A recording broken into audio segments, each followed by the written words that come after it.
So I mentioned in previous episodes, but we will bring any new listeners up to speed, that I ended up going away to school for high school. And there were a bunch of reasons for that. My family had gone to this specific school, my mother's family, up through her generations. Only one person in her set of siblings went, but in previous generations, big chunks of my family had gone to this school. I had also moved around a ton being a military kid, and I had gotten really tired of always being the new kid. Through strange circumstances, I ended up going to 3 different middle schools. And so, at that age, that's really, really, really tough. And so we moved again prior to my 8th grade year, and it just gave a good opportunity for me to kind of cut and go away to school. And one of the big advantages of that was that pretty much everyone coming as a freshman was new. So we were all new kids. And there were a couple of people there was a middle school associated with that, but very few people send their kids away to school for middle school these days. So there were just a couple of people that were holdovers from middle school. So we were all new, and it was one of the first times that I had a social circle that really coalesced because of the fact that I had moved so much as a kid. And so I have a hugely strong bond with all of those people, of course. And I mention this because our guest today is actually one of the first people that I met after having gone away to school that I thought, this guy would fit in really, really well with my friends from back at school. So between my junior and senior years, being the fantastically large geek that I was, I decided that I wanted to go to summer school to study physics and calculus. At that point, I thought I was going to be a physicist. And actually, that summer school made me realize that I just did not have the brain power of some of the people that were going into that field. And it was a wonderfully eclectic group of people at that summer school. It was at Carnegie Mellon University, and they have a wide array of schools within that university. So there was an architecture school, an art school, a theater school, all of the hard science and math people. And so you took all of these kids that had all these different diverse backgrounds and different diverse interests, and you shoved them all in one dorm. And we started doing crazy stuff. We ended up actually getting split up because we caused so much ruckus and set off fire alarms so many times. I think we'll have to ask David when we bring him on. I think it was the 3rd time we set off the fire alarm that they finally said, enough of you guys. But one of the big things that I remember was we ended up doing a Fruit Olympics, which were all Olympic events that involved pieces of fruit. So like apple bowling and the facial banana push was the other. So just to give you an idea of the background that I have with our guest today, and with that we will start the Value Ability Podcast, episode 20, working with educators and connecting with your community. The Value Ability Podcast is for financial advisors, business owners, and anyone interested in financial planning, business, leadership, and personal development. We believe that financial success comes from building a plan on the foundation of your values, and building your ability will help you get there. My name is Danforth Fleek. I was a financial advisor and product wholesaler for over 20 years, and I'm joined each week by my co-host, longtime friend and mentor, Philip Simonson.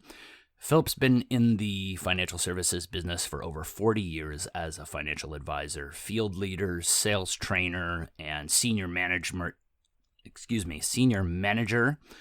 holding positions with responsibilities such as advisor development and field operations. So, Philip, you shared with me yesterday that you had your first brush with someone recognizing you from the podcast. I did. I'm also listening to the story. I'm excited for our guest here. I'm honored. Here I am, Duluth Central High School. Then went to University of Minnesota Duluth, as you know, I affectionately call Umdy Dumdy. It is a good school.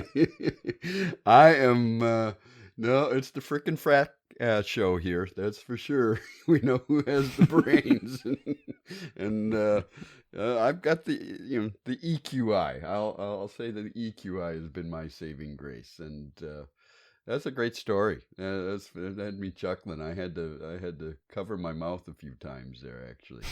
But yes, I was out. Lisa and I were just on our front deck.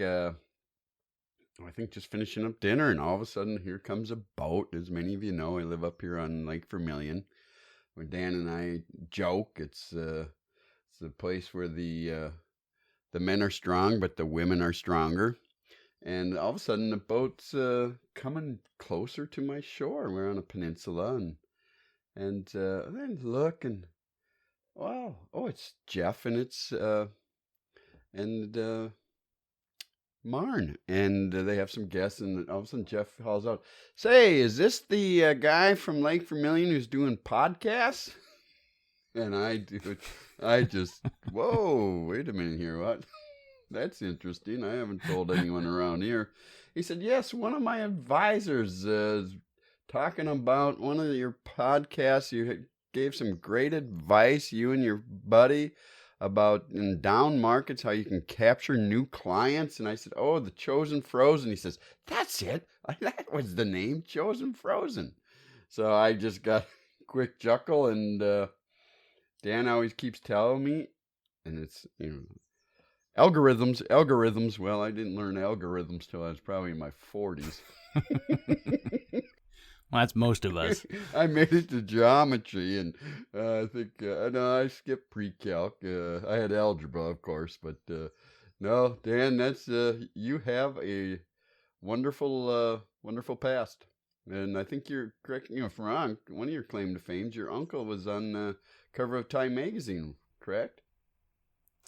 Yes. So my mother's sister's husband is an astronomer, and he, back when they were first starting to develop infrared astronomy and infrared telescopes, he was featured in a piece about that emerging technology. So yeah, we have a few smart people in the family, although I am far from the smartest. I have some much smarter relatives. And just to be clear, that summer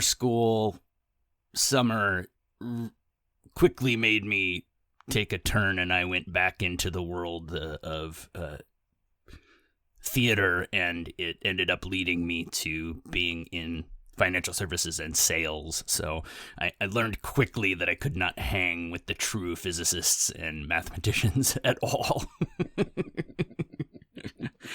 So with that, I will move on to saying you can find our podcasts on Apple Podcasts, Spotify, Stitcher, and TuneIn, or you can find us on our YouTube channel. Search Value-Ability on YouTube to find us there, or you can find us on our website, value-ability.com. Click on the episodes tab, and all of our episodes will be there. Wherever you find us, please like, review, subscribe, and share. And to that advisor out there that shared with the gentleman that tracked Philip down, thank you so much for passing our information on.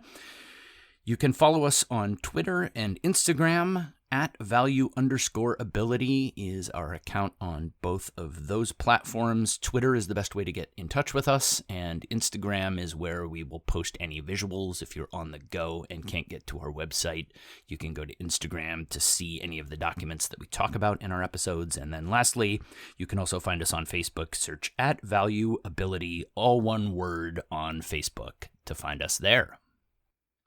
And now we will transition into the first half of our conversation with David Adler of Recontext Data Solutions, a education consulting firm. Originally, we planned this as a single episode, and I was going to take our conversation and just edit it down. We ended up talking for over 70 minutes. And as I started going through to edit, I just realized there's too much good information.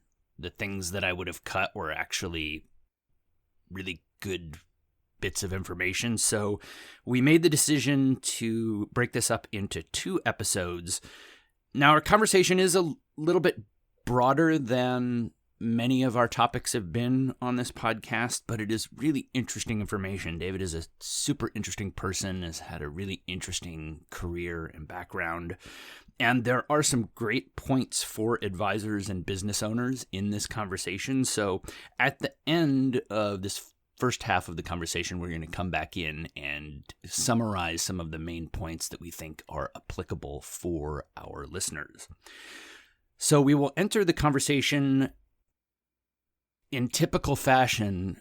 Philip starts out with a typical Philip Simonson introduction, which was a really long story. And it's a great story, but in the essence of brevity, I had to cut that out. So you will hear me make reference to that at the beginning of this conversation. And so we will join right after that story.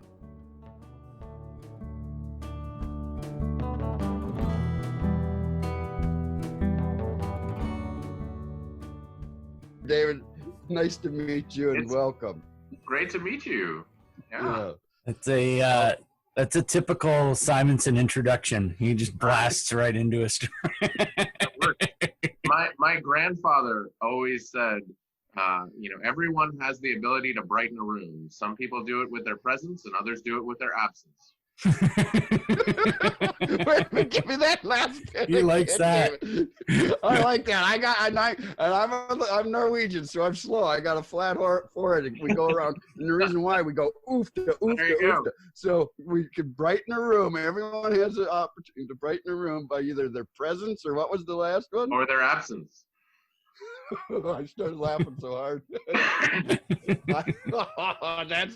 That will be used a lot. All right, there you go. Enjoy. Why don't we start out with,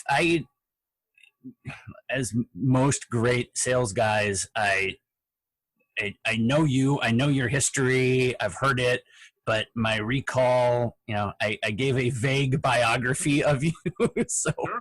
Why don't you just start a little bit and tell a little bit about your background professionally? Sure. I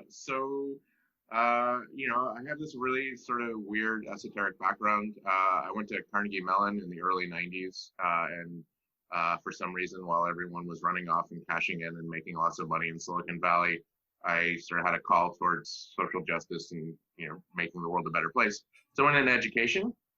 And I was in and out of education for over 20 years, mostly in, but I took a few pit stops out to join industry. I worked as a cryptographer. I was a technical writer. I did a bunch of other things there, sort of to take breaks. It's an exhausting field. But I was a teacher for about half of it, and then moved into educational administration. I was a principal, and then I became a district administrator. So I did, about 10 years of teaching, about 10 years of administration. Worked almost my entire career in high poverty environments, both inner city, urban environments, and rural environments. And so did that for a long time, and had some success with it, and really built some methodologies, actually built some products that really helped me to do my work. And so actually took those products and said, let's make a company. This was my wife's idea. She's a business person. And so she said, let's turn this into a product and see if we can get people using it. And the goal was always just, can we get this stuff out into the world? This stuff really helps. It helps people do their job. So I became an entrepreneur. And so for most of the last 5 years, I've been juggling various positions in entrepreneurship. Eventually was able to do the entrepreneurship full time. So now, have been successful in getting the products that I have built streamlined into other people's pipeline, which is great. Had some acquisitions of IP that way. And now I'm into consulting. And so I consult with people around issues related to education, around related to mission-driven organizations and how they understand their data, and also just around utilizing data to help make decisions. Right, because you actually studied science and computer science. Mathematics, yeah. Mathematics, so, right? Yeah. Theoretical mathematics. I was a cryptographer, I do those things, and then out of nowhere, just sort of took this left field into the world of education.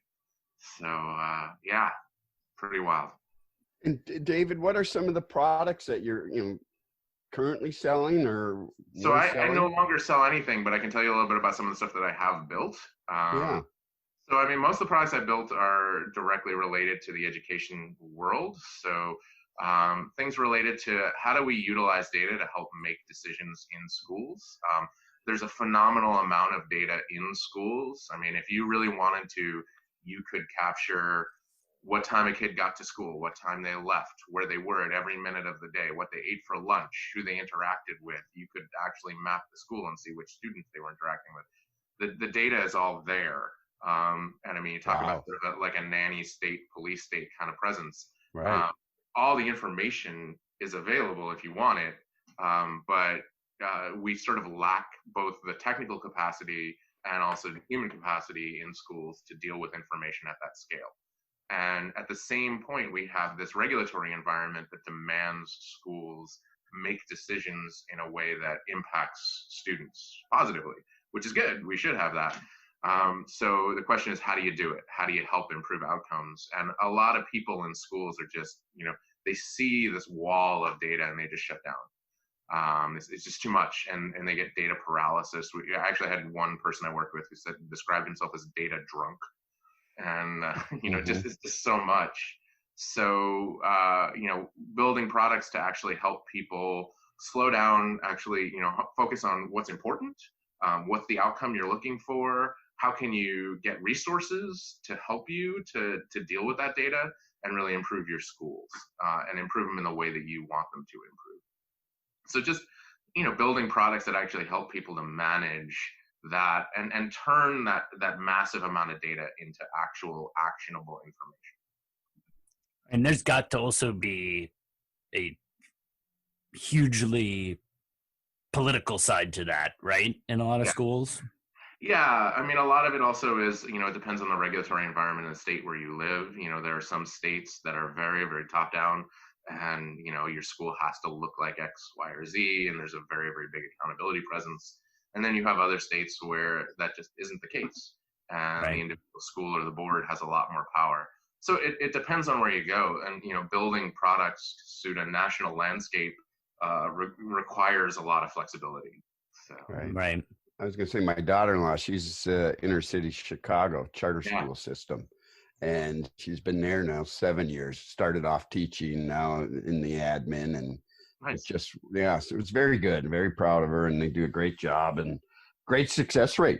They get those kids at 9th grade. Holy buckets! 88% of them go on, some form of higher education. Chicago public schools is a wonderful success story. I think not a lot of people know it, and I don't think they're getting the press they deserve. But the public school system in Chicago is one of the fastest growing in terms of student achievement right now. They've done a phenomenal job. So that's wonderful. It gives hope. Yeah, I mean, that's the thing is, the goals that we have, they can be done. We can improve, and I think we know how from the research. It's a question of, what are the levers that we put in place to actually help people do the job that they need to do. And how do we coordinate? How do we help? What's the right combination of, policy levers and implementation levers and resources? How do you do it? And, I think we know what a really good classroom looks like. I think we know what a good school looks like. It's how do we achieve that at scale is part of the question. Do you have one or two outcomes, David, that you would want from this podcast so that at the end of it, you can say, hey, this has been time well spent, or it's been successful in helping you too. So we're not, so we all can win, all benefit. For me, I've devoted my professional life to just trying to help people.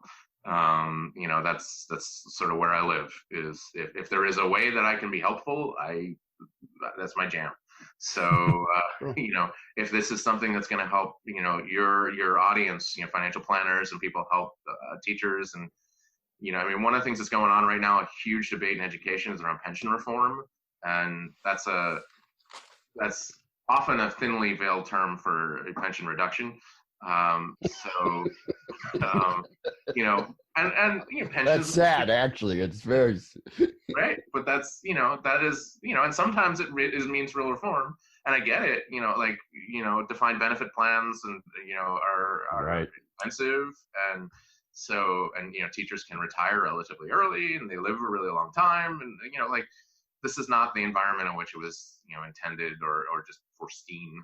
And now it's super expensive. And that expense can often mean taking resources away from children where it's needed. And so, and now the teachers don't deserve the pensions. They've worked really hard, and a lot of the compensation is deferred. So, but we're headed towards an environment where that deferred compensation may be taken away, and that may mean that less people who are, we already have a hard time getting high quality teachers. I think last year there were 250,000 openings in classrooms that were being filled by long-term subs and aides across the country. I mean, that's enormous. That's I think 2.5 per building on average, and they're certainly not evenly distributed. So, if there's ways that financial planners can help make the economic situation for teachers more viable, that the good people who really want to be in classrooms can afford to do so, I'm all for it.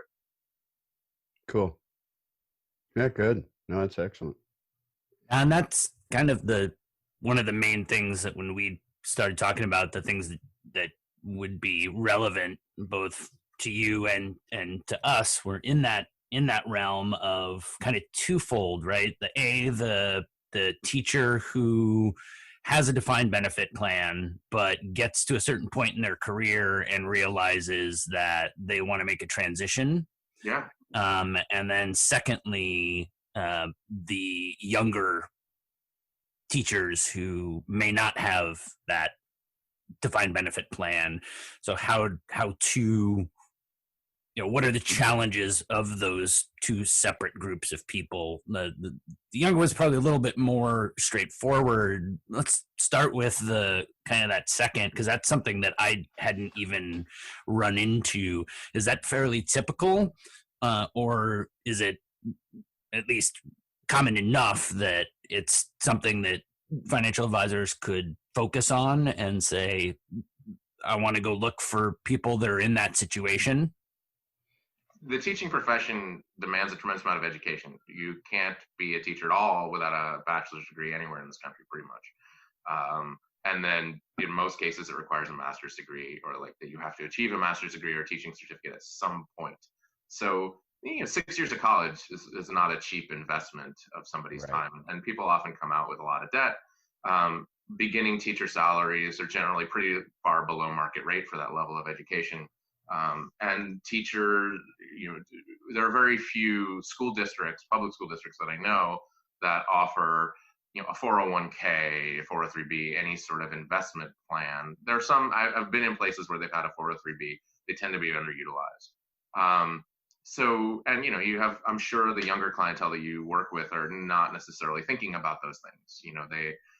Their income is largely spoken for. So, but at the same point, we have a lot of people in the teaching profession who, I don't remember where it is, but it's an enormous percentage, work for about 3 years and then change careers. Say, that just wasn't for me. I'm leaving. So that makes it pretty hard. They put all this effort in education and getting to a particular point, and then they put in 3 years of contributions into a state retirement plan. That money is sitting somewhere. And can be rolled over into an IRA. That's generally not a huge amount of money, but then they just move on to the next thing, and who knows what they become in terms of their professional capacity. So to answer your question, I mean, I don't really know what the right framework is, but I do know that people are leaving money on the table, and it's also just fundamentally a different way of structuring a retirement plan. Right. Mm-hmm. And how would one go about if they were a financial advisor and they wanted, let's say their niche is to work with teachers, as well as, we make a good living from the community. Many of us, I learned a long time ago. It was one of my mentors, Jim Choate. He said, and his coach, he was Ohio State. He was Woody Hayes, and Woody used to say, "Hey, look, you can't give back, but you can give forward. And the way you give forward is through your time, money, and resources." So, how can if a financial advisor best one of the best ways to open doors to reach out to teachers, and then how can they, with the knowledge they have, which of course is about money and how to, and which is just a tool that one can use, how can they work with teachers and come in and help teach classes in the schools? And have you seen any successful financial advisors do this, David? Two-part question there, I guess. Yeah, I mean, so I've never seen specifically a financial advisor come in and co-teach a class, but I have seen a lot of really great sort of community-based co-teaching models, and I've seen it work in a lot of really great ways. I mean, I worked in a rural community where there were a lot of teachers who would take kids to farms and take kids to blacksmith shops and take kids to forestry reserves and work with the people who were working in those zones so that the kids could pick up the skills in a very practical sense. And so that's, one model is, we have students who are interested in the curriculum and we take them to sort of learn what the profession is. A second model is I've seen actually with forensics was very big, 10, 15, 20 years ago, just as something people became interested in, and kids were interested in this. And that's a really cool way of getting kids interested in science. And so, and so I've seen, science teachers bring in, I saw a class that was co-taught between a teacher and a police officer who was an investigatory police officer. And so he came in and talked about, he would remove all the names and all the identifying details, but would talk about cases, his own and other people's as well, to talk about, here's the process, how we think about it, here's how we use information. And it was a way, I think, of personalizing the material, making it real, making it embedded in something that was authentic. That was really helpful. And I could certainly see, financial literacy is a topic that schools just in general don't do a very good job teaching. It's not something that is covered in core curriculum. It's not embedded in the Common Core, which is sort of the national guidance curriculum we have. And I know that a lot of people really lament its absence. So having people be able to come in and teach in a way that's relevant, that's important, that feels real to students, to be able to lend that expertise. And, I don't know how many teachers have the expertise necessary to teach a class like that. So maybe a co-teaching model really helps. I'm sure there are plenty, but it's probably relatively rare. Mm-hmm. I'll mention when we met, so I went to summer school. I mentioned it earlier in the podcast. Went to summer school at Carnegie Mellon. Didn't end up following on and going to school there. And David did. That's how we met. And 30 years ago. A long time, man. Well, and also we're closer to Social Security than we are to there. So that warps my mind as well. So, but I was there to study math and physics, and physics was the only way that I interacted with math I was good at math, but I was so application oriented that I would learn the math. And I learned in that summer when I met someone like you that I just wasn't on the same plane in terms of understanding math. So I'm just going to let those guys go do that. I'm going to go sell stuff, I think. But the bottom line was, now that I've gotten into the financial field, you look at some of the big quantitative portfolio managers are nuclear physicists, are mathematicians, and I'm starting to see some of that math that I got a glimpse of. And I think to myself, man, if someone had said, hey, one day you'll be able to use this, calculus integral to figure out this, I would have been much more interested in it, rather than, hey, you're going to figure out the volume of an 8-dimensional donut. Have fun. Right? Yeah. And so it's exactly like you said, it's having that focus of, here's where you can use science. You can use science in becoming a criminal investigator, or here's where you can use math. You can use math to become a financial advisor or a portfolio manager. And to that point, now I think someone answered this question earlier, but if someone wanted to explore that opportunity in their community, the first place to start would be with teachers they know, or would it be approaching the administration of their local schools, or both? Or yeah, I think it's a yes and model. I mean, I appreciate Philip's couching of this question, because if we want to be a resource, right? If that's the idea, is to be a resource, just make sure that you're available, and make sure it's known that you're available. And I mean, there's times when it takes an example I'll give you is, we recently moved from New England to California. And when we got here, I was not working in any capacity in schools at all, and my children enrolled in school. And I just, had a meeting with the principals at the local schools to say, hey, here I am, somebody with this level of experience. I've done a lot of work, nationally in school models and things like that. And I'm happy to volunteer, help you in any way you need help. I've had your job. I've been a teacher. I've been a district administrator. I've done tons of work in this area. Just let me know. I'm a resource. And it took a year for the principal to just take a meeting with me to say, okay, what does this actually look like? And so, sometimes it takes even knowing that there's a resource, and a valuable one, and one that you want. Sometimes it's just there's just too much other stuff on your plate, and it takes a long time before you get a sense of just the chance to breathe.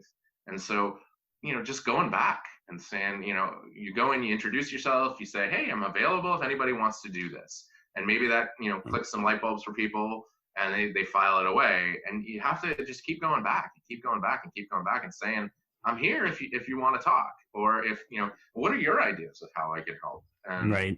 I think that, too many times we see it, the people come in and they say, I'm here and I can help you, and I have this great idea, and then it doesn't manifest immediately. And well, that was a good try. Right.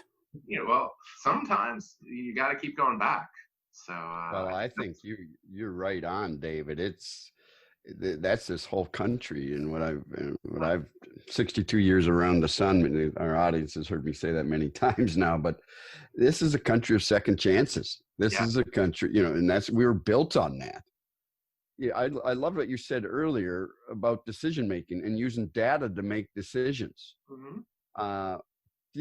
How can we do a better job, utilizing decisions, and teaching our children and how to make those better decisions based upon facts. You got to get the emotions out of it, because we all have those biases. The biases that are just natural. Have you given some thought to that? And is there a good technique?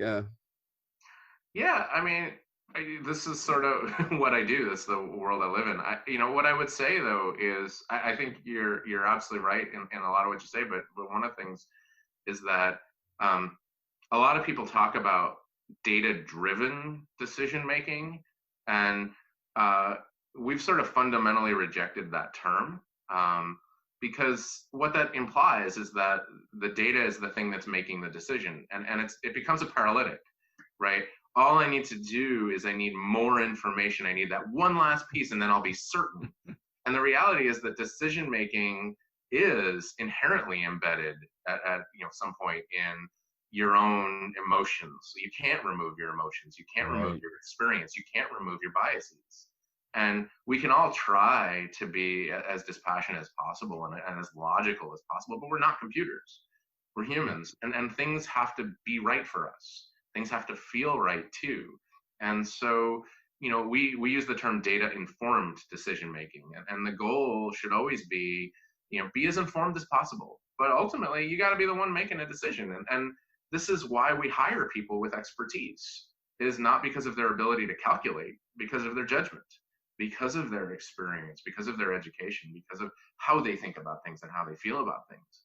So I think, we do a disservice when we sort of deny that part of the brain, that part of the decision-making tree. Mm-hmm. Is that, we're people, and we want to be people. And so I think, training students on critical thinking, on how to use data Right. well, on how to step back and think logically, on how to ingest information and judge information, and all of the, the higher order thinking skills that we talk about, judgment and synthesis, and these things that are really important are definitely important.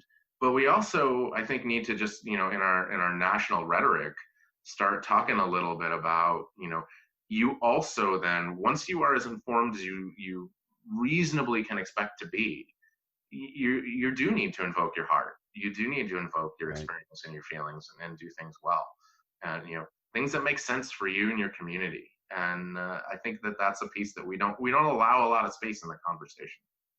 Yeah, and Dan and I, we were going to do a session on this, and I always taught this from my mentor, Doug Lennox. He didn't get his bachelor's degree to 56. He ended up, head of sales for American Express. He was on the world speaking circuit, and he taught me around decision making. He said, he came up with what's called the alignment model, Mm-hmm. and the first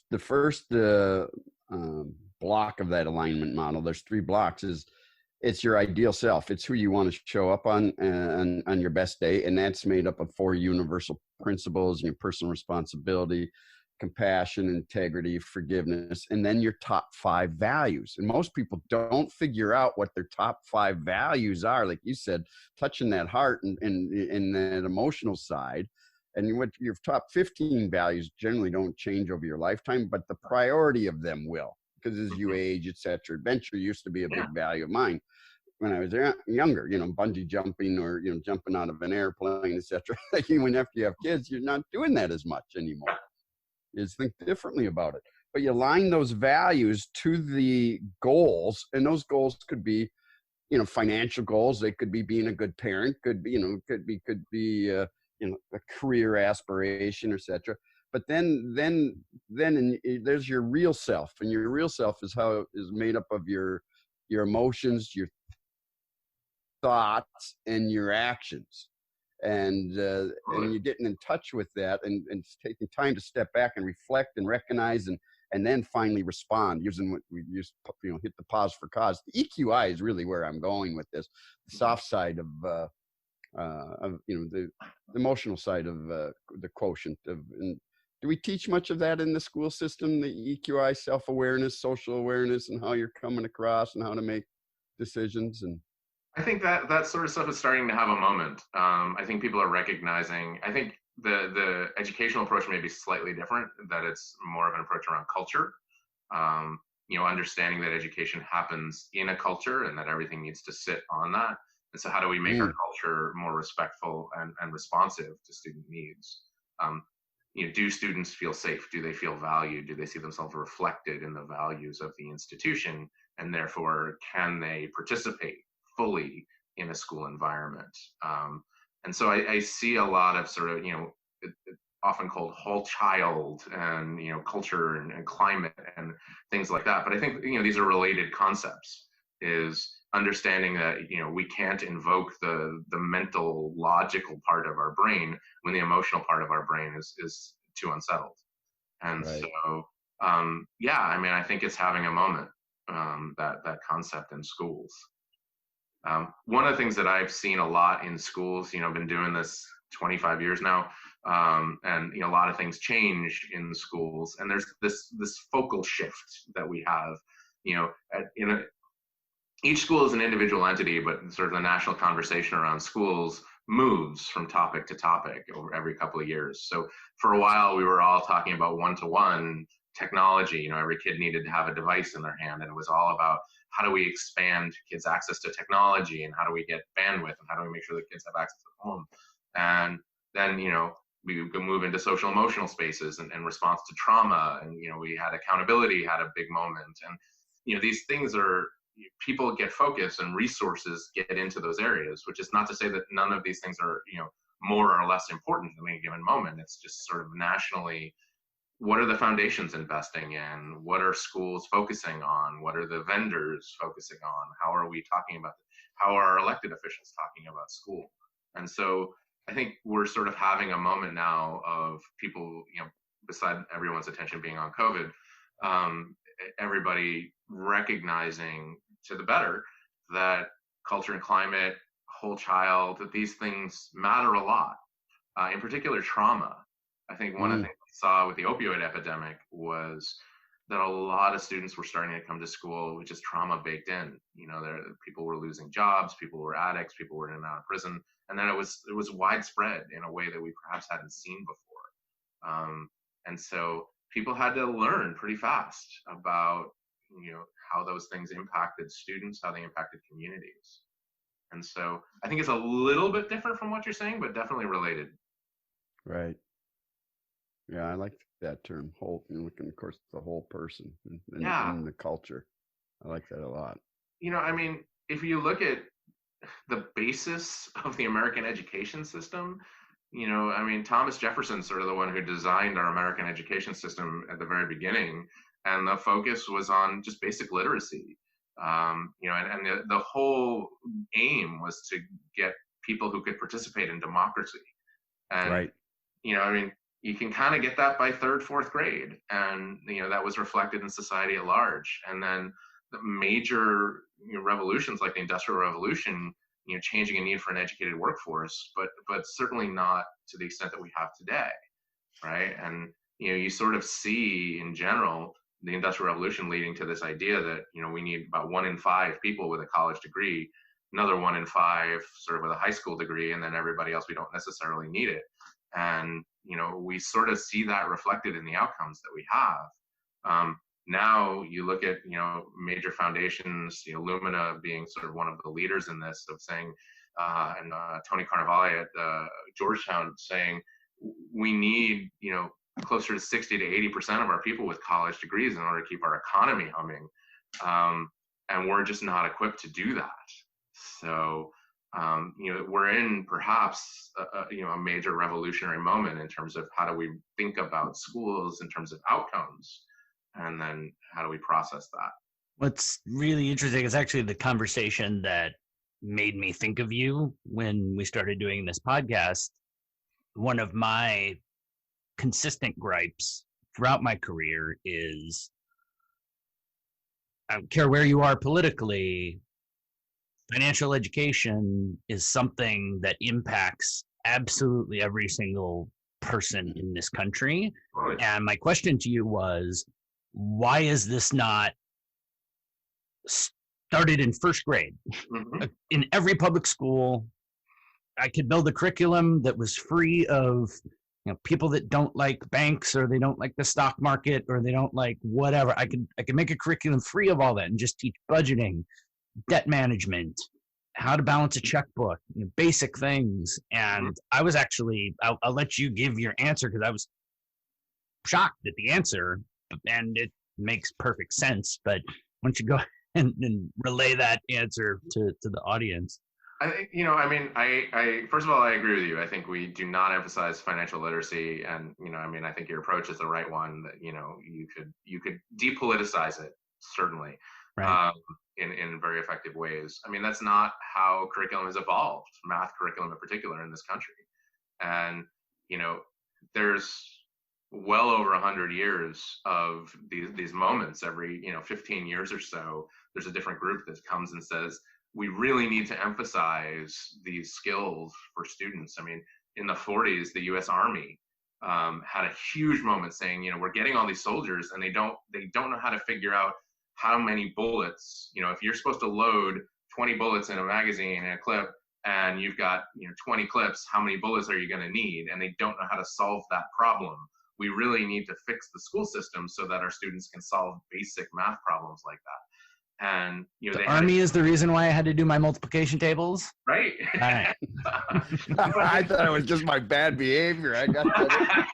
I had to do, boy. But it's not just them, right? We've had every 10 to 15 years, there's been another group coming and saying, look, we need an emphasis on math skills because people don't have the skills, and they've often had different sort of takes on it, but the push is sort of the same. We need to up our math game, but what we see in the evolution of math curriculum is a focus on, the tension between the rote skills and Amen. the ability, the automaticity and the numeracy and the instant recall is something we in math ed call the first, fast, and right, that we all sort of went through. And then we see the higher order thinking skills, the process skills as they're called, and the ability to estimate and the ability to come up with an answer, to come up with a process, to generalize and to think through your errors. And we see this tension in math education, but we don't see it often embedded in a context, in something that is particular. You talked about loving physics and finally seeing an applicability to it. And we fundamentally in math education have resisted that in a lot of ways, often to our detriment.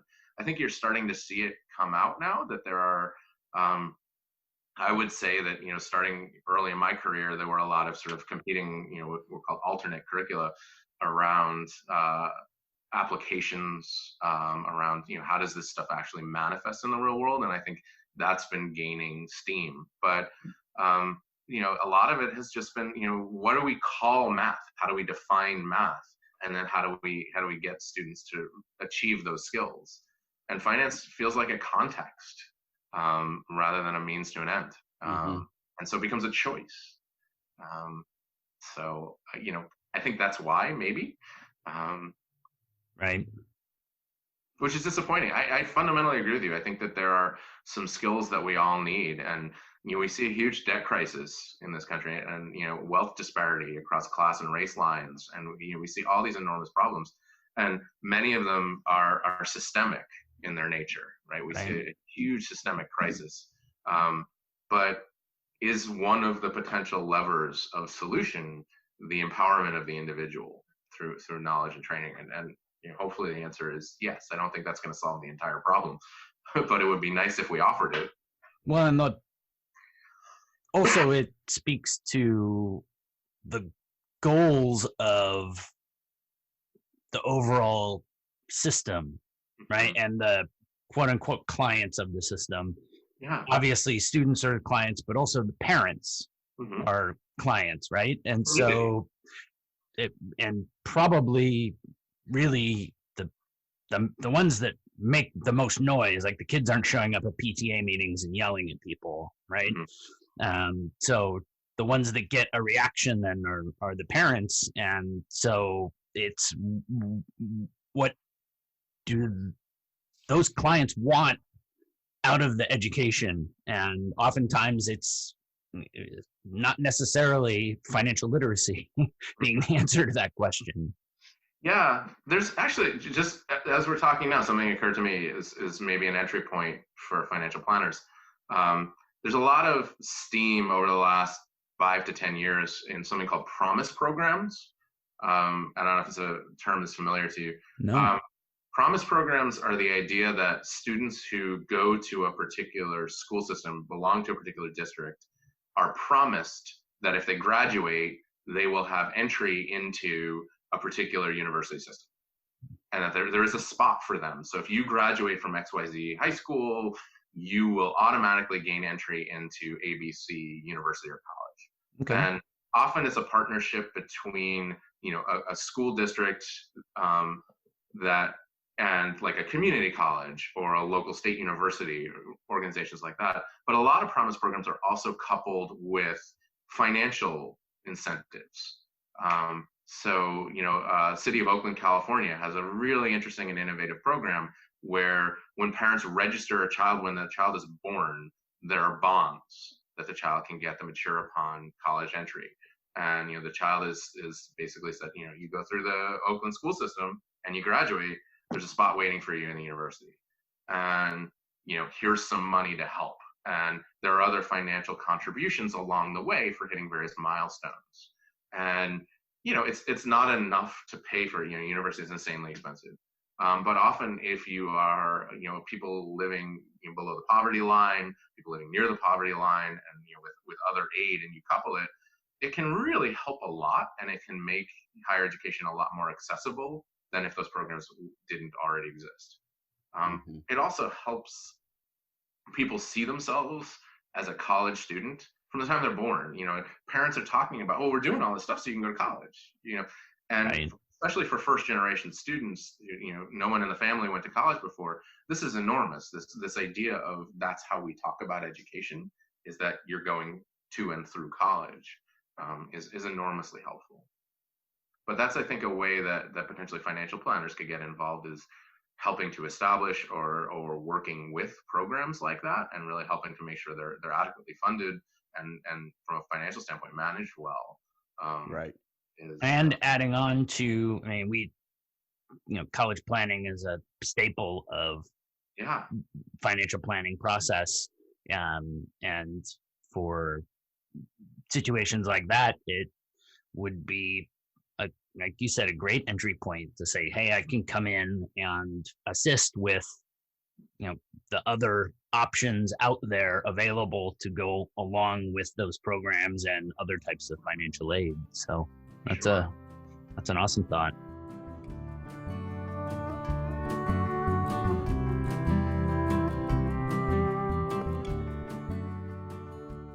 And that is a good place for us to cut off the first half of our conversation with David Adler. As a reminder, check in next week for the conclusion of that conversation.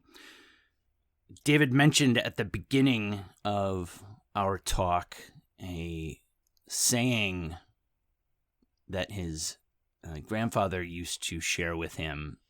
Simonson, do you remember the saying? Nothing like putting me on the spot here. I loved it, and I hope I did it, but you know me, Dan. The mother of all learning is repetition. I believe it was, and it just, there's two ways you can show up and brighten up a room. One is through your appearance, and the other's through absence. Isn't it?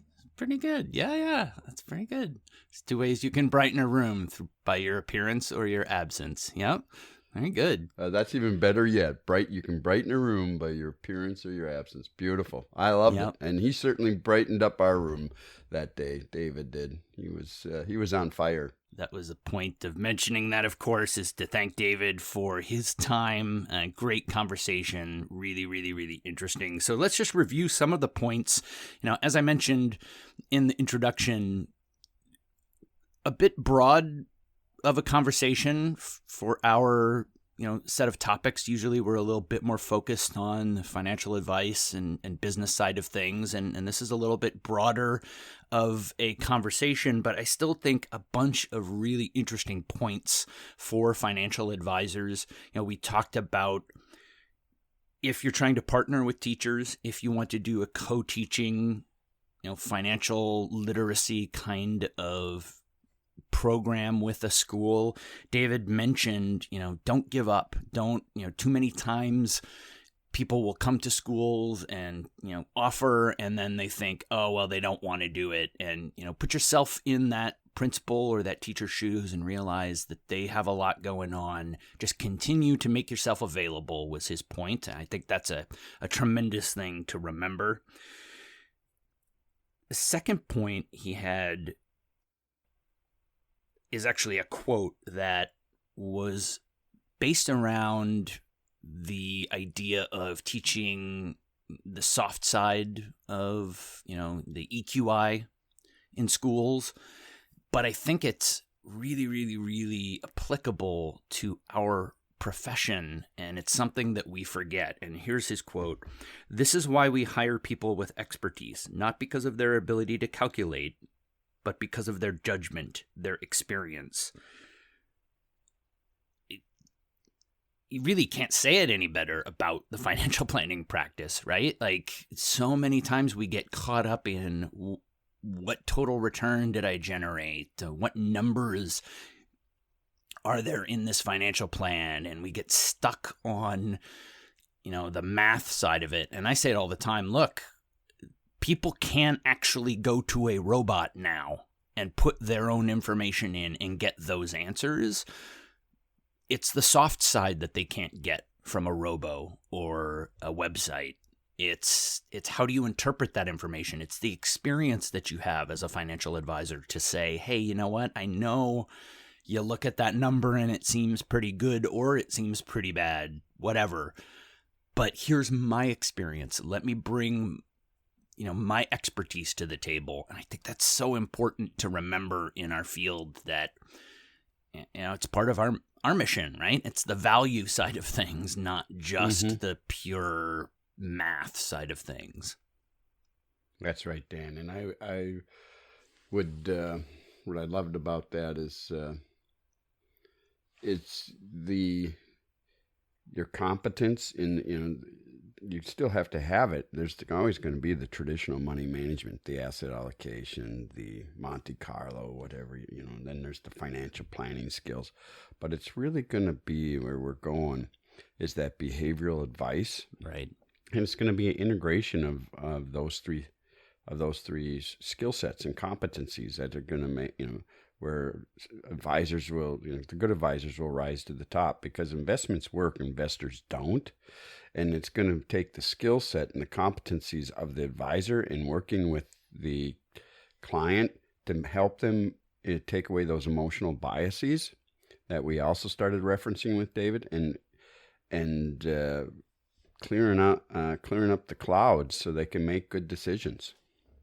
Absolutely. The last point, and he covered it right at the very end, was the concept of promise programs as an entry point for financial advisors. I think he mentioned the city of Oakland, California, has a program where as a baby, you can register your child, and then they get bonds towards college if they complete high school. Now, that could be a program that you could look at and try to start in your community, or if there is already one in your community, that you could offer to add additional services to, because many times, as David mentioned, these programs aren't, full rides to the post-secondary education. It's just a bit of the funding, so they're going to need other grants or financial aid or investments from their parents in terms of paying for that, and that's right up our alley in our business. So those were the three main points that I gathered. Any additional thoughts on our conversation before we move on to the article review for the week? No, excellent summary, Dave. Excellent summary, Dan. Fantastic. So, our article for this week is How to Have Difficult Conversations When You Don't Like Conflict. And if you've been listening to the podcast, you'll know, again, I've cherry-picked an article that fits right in with a topic that we have covered in the past. But I did think there were a few things in this article that were a little different and interesting. Why don't you go ahead and start, Philip, and give me your thoughts on the article for the week. Yeah, thank you, Dan. The article, How to Have Difficult Conversations When You Don't Like Conflict, ties directly into what Dan was referencing, our two podcasts. One with the tough messages, so I encourage all our listeners to go back and listen to that, and the whole message, I see, I think, I feel, I want, and the social styles session. And when it starts off, look, many of us are conflict avoiders. We'll do more to avoid pain than we will seek pleasure. And particularly the amiables, who are those people who are high in relationship and low in assertiveness, their base need is to feel liked or to feel loved. And of course, that ultimately comes down to safety. Well, their growth action is to become more assertive. And in particular here with the conflict, certainly these people, the amiables, you put in enough emotional deposits in the bank account, as Covey says, that you can take a few withdrawals. That was one of my notes that I had as well. Our analytics also are conflict avoidant too, correct? Thank you. Absolutely, because they'll just pick up the ball and they know they're right. So right, they just take the ball and go home. Yeah, I don't need to have this conversation. They're, stupid is optional. Let them keep going down that path. I don't know anything about that. Yeah, don't. But but right, and I guess the other is if you to mess with you is to love you. There's an old saying I learned from Jim Choate. You've heard me reference him before in this. because most people are conflict avoidant. But if I care, the point of that is to mess with you, love it. If I care enough about you, I'm going to say something. It's when they stop, talking to you or stop having some of the tough messages, then that's when you should be concerned. So, and the next thing I'll just say, I would have focus on what you're hearing and not what you're saying. If you're going to have this conversation, avoid the mental judo game. And that mental judo game is what's played between 6 inches between each ear. And that's that self-talk.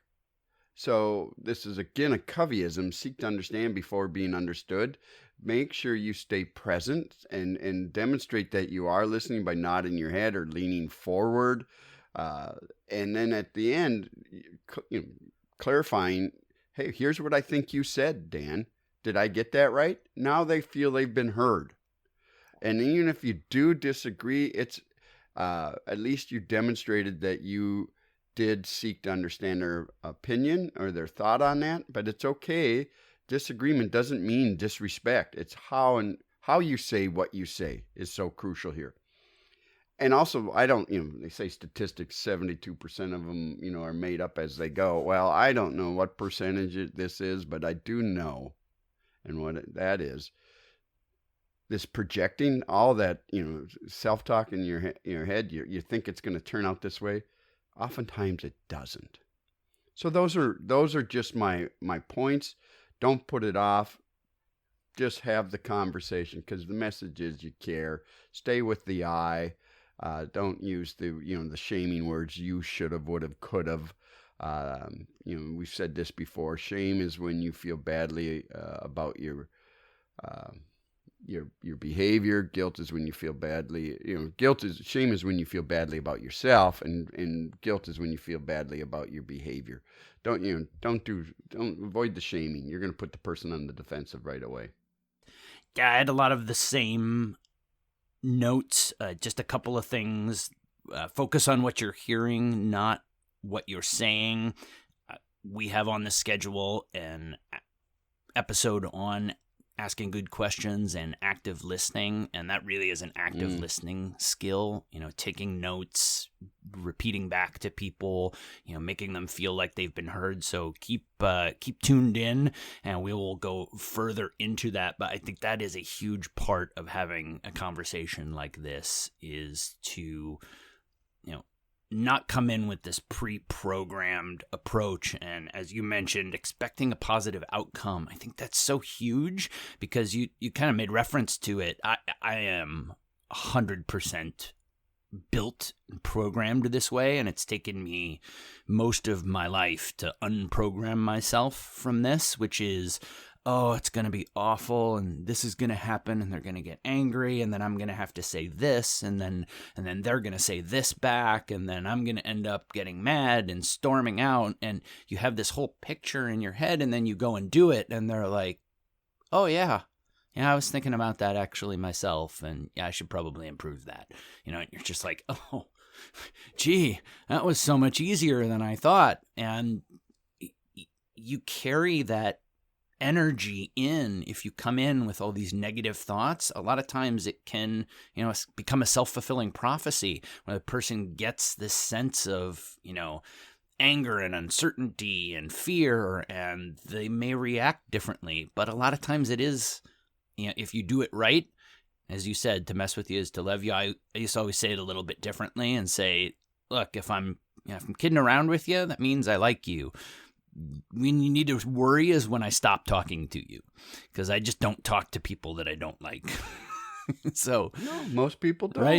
Right. If I don't enjoy you, I'm just not going to talk to you. So yeah, if I'm giving you a hard time, it means that I like you. So, and then don't put it off. I actually have a good friend who comes to me for professional advice. He works in a very small company with his boss, and he has some challenges on both sides communicating.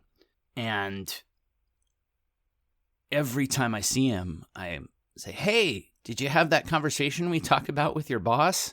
No. I'm like, come on, man, I gave you everything. All you had to do was go back. And I'm like, give him all the points on how to do the whole communication model. And every time I say, no, it's the Eeyore, back to the Eeyore. No, I haven't done it yet. And so, yeah, not putting it off is a huge, huge point. So that wraps up our article review for the week. I will post a link to the article on our Twitter feed at value_ability, and I'll also put it on our website, value-ability.com, under the content tab. How do you handle having difficult conversations? Is there something that we have missed in going through our article review this week? Write into us. Let us know if there's a special way that you deal with having difficult conversations. If you have topics or questions for us that you would like us to cover, reach out to us on our Twitter account at value_ability, or you can contact us through our webpage, value-ability.com. Click on the Contact Us tab, and there's a form there where you can submit questions or topics that you would like us to cover. Or you can find us on Facebook, search at Value Ability. Wherever you find us, like, review, subscribe, and share. Next episode, of course, we are going to have episode 21, Working with Educators and Connecting with Community, Part 2, the second half of our conversation with David Adler, so tune in for that. As always, thank you for listening. Be sure to join us next week. And remember that financial success comes from building a plan on the foundation of your values, and building your ability will help you get there.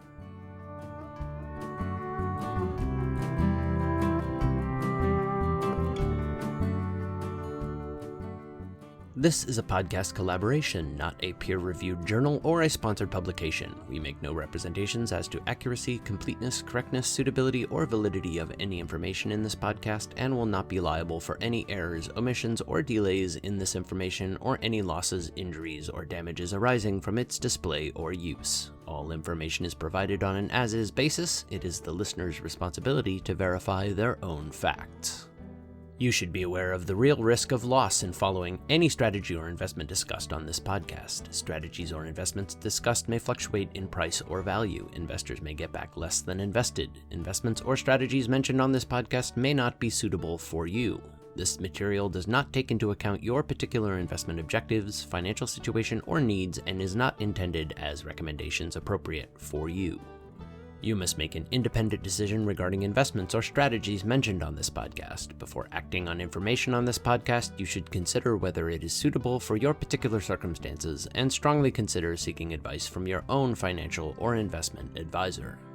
The views and opinions expressed on this podcast are those of the authors and do not necessarily reflect the official policy or position of any other agency, organization, employer, or company. Assumptions are not reflective of the position of any entity other than the authors, and since we are critically thinking human beings, these views are always subject to change, revision, and rethinking at any time. Please do not hold us to them in perpetuity.